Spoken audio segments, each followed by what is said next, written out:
paysan prit un jour son bâton de hêtre, qui était rangé dans un coin, et dit à sa femme « La Catherine, je pars faire un tour dans les environs. Je ne serai de retour que dans 3 jours. Si le marchand de bestiaux passe chez nous entre-temps et veut acheter 3 vaches, tu peux les lui laisser, mais pas à moins de 200 thalers. Tu m'entends? Pas à moins. » Tu peux partir, va, et que Dieu te bénisse. Je ferai comme tu dis. Oh, toi, t'es tombé sur la tête quand t'étais petite, et il t'en est toujours resté quelque chose. Mais je te préviens, si jamais tu fais une bêtise, je te frotte le dos jusqu'à ce qu'il vire au bleu. Et il n'y aura pas besoin de teinture pour ça. Le bâton que je tiens dans la main fera l'affaire, et la couleur tiendra au moins 1 an, je te le garantis.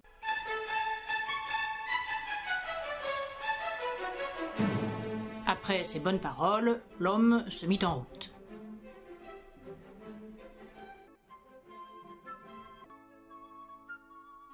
Le lendemain, le marchand de bestiaux arriva. Oh, la femme n'eut pas besoin de longs discours. Il regarda les vaches, écouta le prix demandé et ne fit pas d'objection. C'est d'accord. Entre nous, elles valent bien ce prix-là. Je les emmène tout de suite. Il les détacha et les fit sortir de l'étable. Mais, comme il allait franchir le portail, la femme le retint par la manche. Il faut d'abord que vous me donniez les 200 thalers. Je peux pas vous laisser partir sans ça. Ah, très juste. Seulement, j'ai oublié d'emporter ma sacoche. Bon, vous faites pas de soucis. Je vais vous laisser une garantie le temps de vous payer. Je n'emmène que 2 vaches, et je vous laisse la 3e. Ça vous fait un bon gage. La femme trouva ce raisonnement fort bon, et laissa l'homme partir avec ses vaches. C'est le Jean qui va être content quand il verra comme je me suis bien débrouillée, se disait-elle. Le paysan revint chez lui 3 jours plus tard, ainsi qu'il l'avait dit.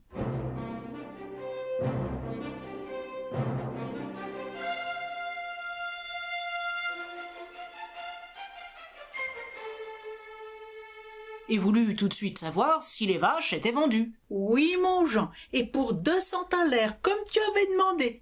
Elles n'en valaient pas tant, mais l'homme les a prises sans discuter. Et où est l'argent?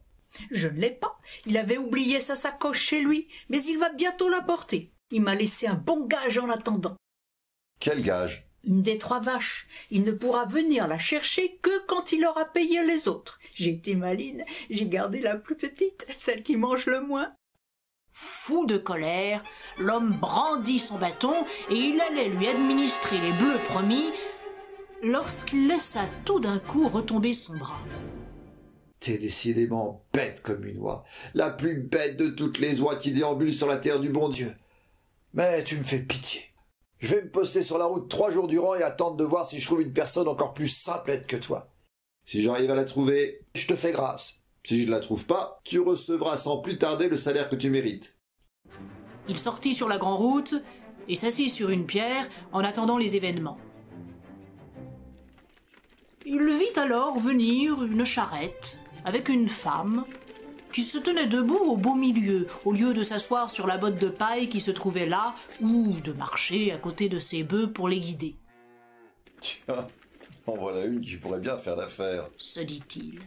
Et, sautant sur ses pieds, il se mit à courir en zigzag devant la voiture comme quelqu'un qui n'aurait pas toute sa tête.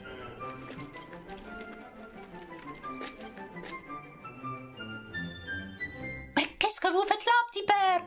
Je ne crois pas que je vous connais, d'où venez-vous donc ?» Je suis tombé du ciel et je sais pas comment y retourner. Vous pourriez peut-être m'y conduire?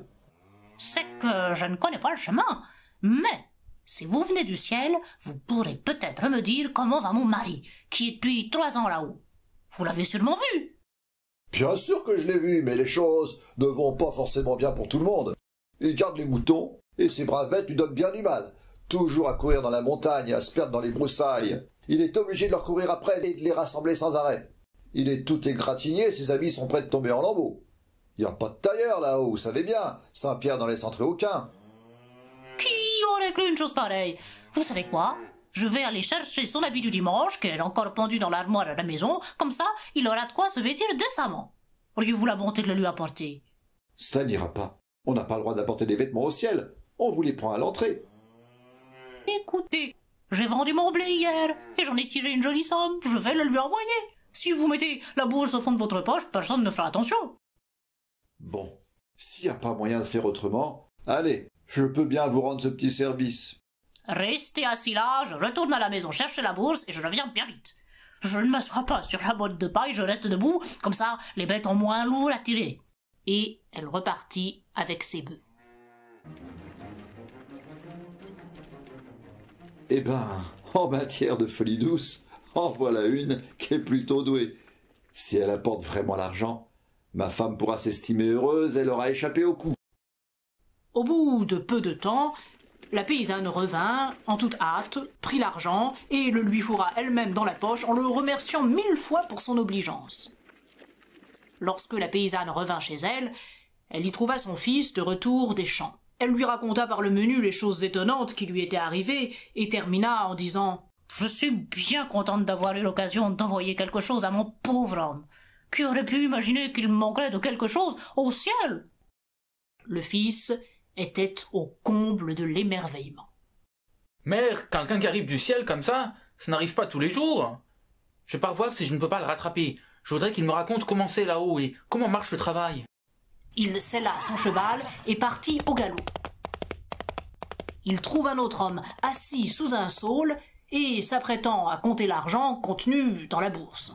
« Hé, monsieur, est-ce que vous n'auriez pas vu l'homme venu du ciel ?»« Oui, il a pris le chemin du retour et s'est rendu tout là-haut, sur la montagne, pour couper au plus court.